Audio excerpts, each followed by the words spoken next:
So, hello everybody. Hope you're all doing well. On my side, I'm fine, and I'm back with another topic. So, today we will be discussing about the understanding of mental health in general. So, um, by the end of the discussion, I hope that you'll have understood these few things, and the first one is you'll have understood what mental health is. You'll also have understood what you'll also have understood how to identify common mental health challenges. You will be in a position to recognize signs of poor mental health. You'll also have learned about practical ways to care for mental health, and lastly, you will have known when and how to seek help. So, mental health affects how we think, how we feel, how we act, and how we relate to each other. Just like physical health, mental health can change and it deserves care. I would want to start with asking a question. I hope you can answer this wherever you are. So, when you hear the word mental health, what really comes to your mind?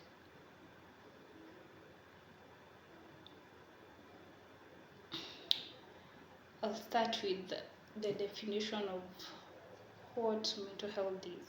So, mental health is a state of emotional, psychological, and social well being that affects how we think, how we feel, how we act, how we handle stress, how we relate to each other, how we make decisions. Yeah, so that is what mental health is. Mental health is not just the absence of illness. Also, everyone has a mental health.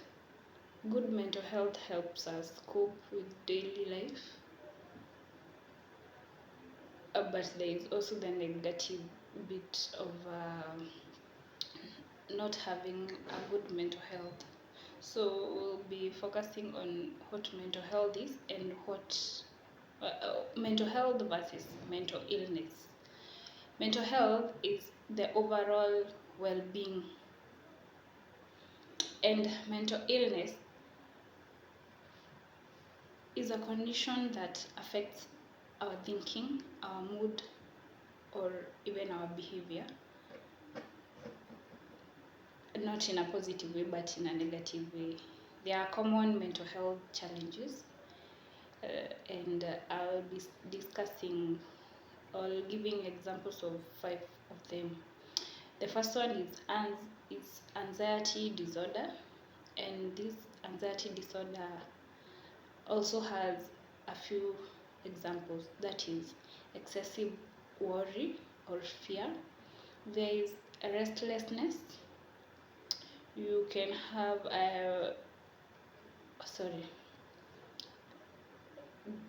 we are discussing 5 common mental health challenges, and in these mental health challenges, I'll be showing how you can realize that when you have these symptoms, you ought to know that you have these specific mental health challenges. So the first one is anxiety disorder, and anxiety disorder is brought by excessive worry or fear.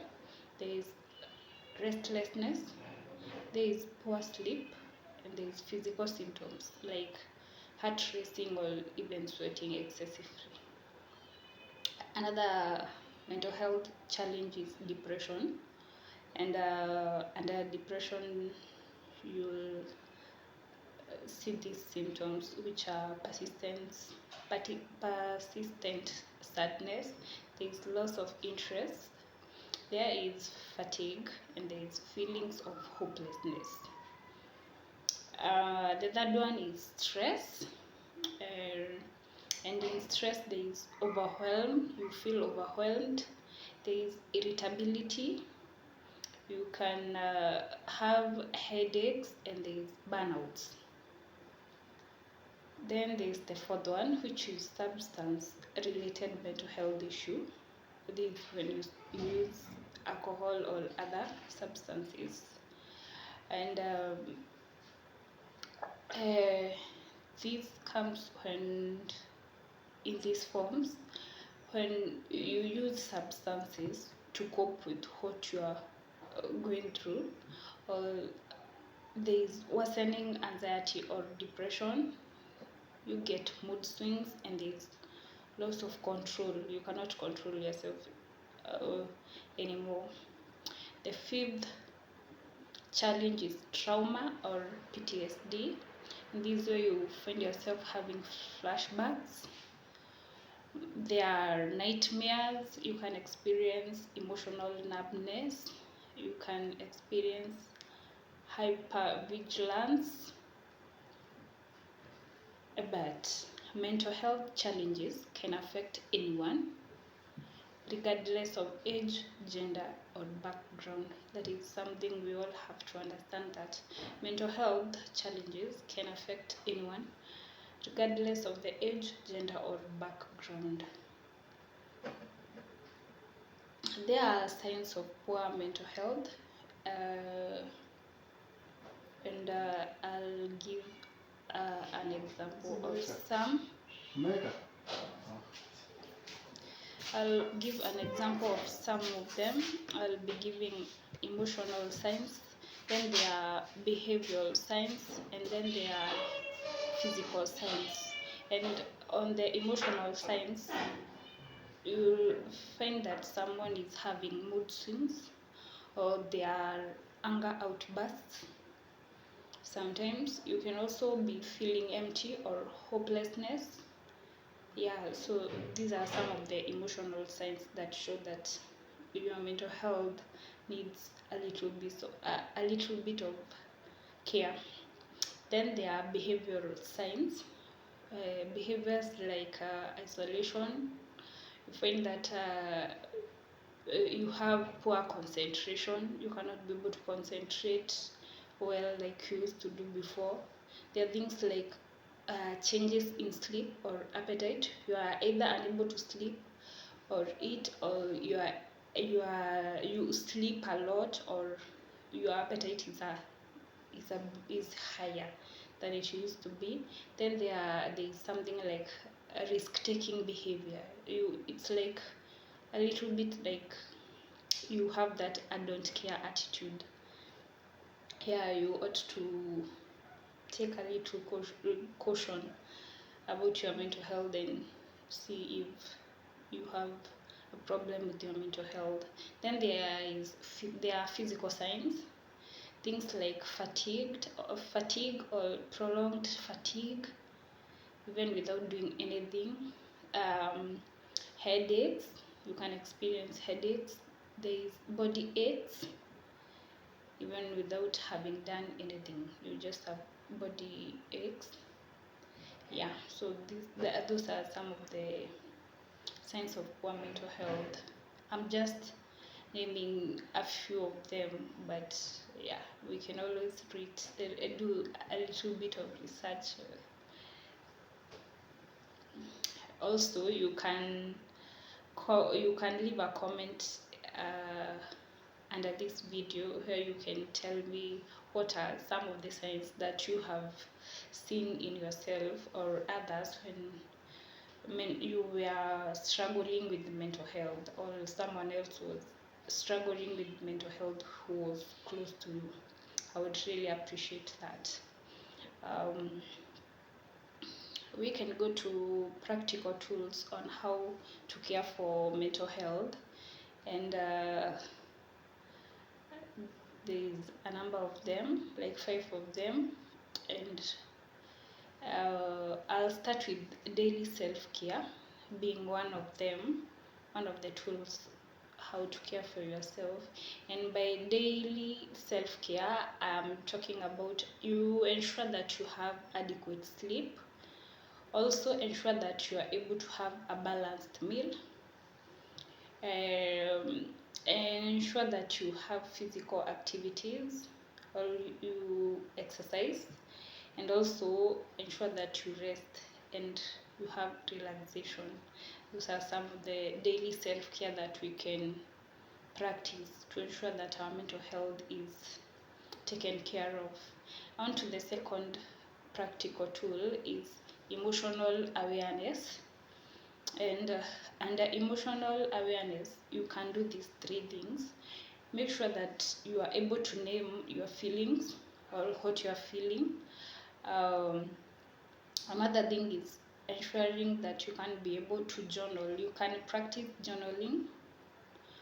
And the last thing is talking to someone that you trust, or just sharing about what you are experiencing or what you are going through. On to the third practical tool is healthy coping skills. These are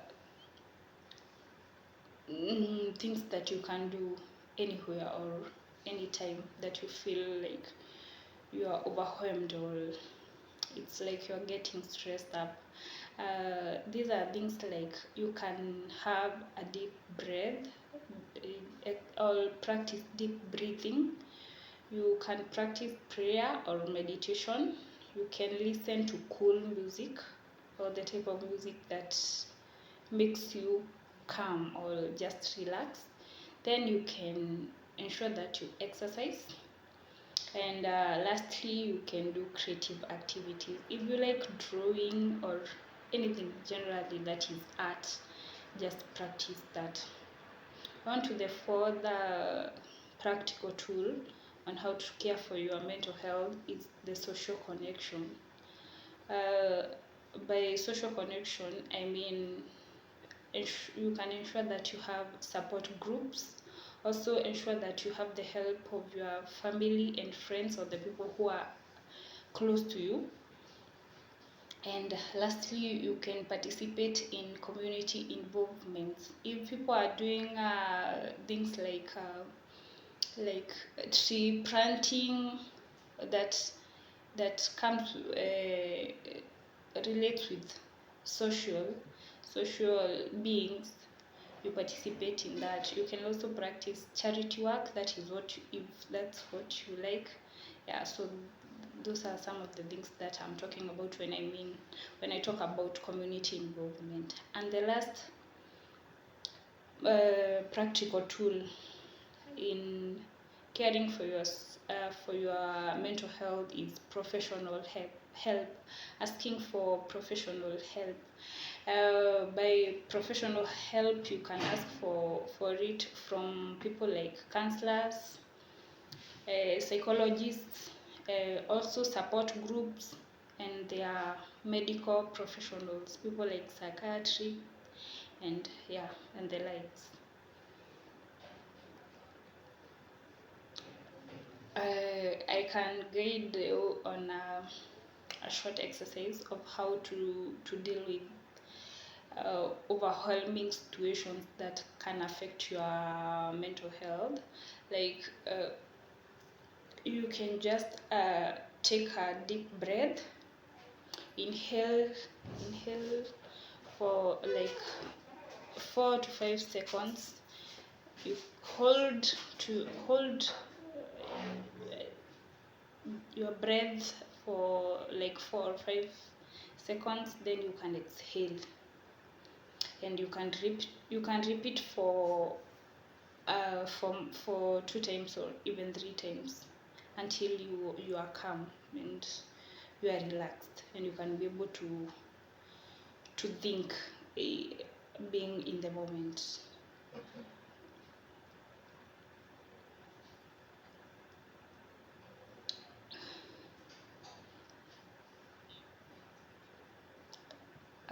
I'll finish my presentation on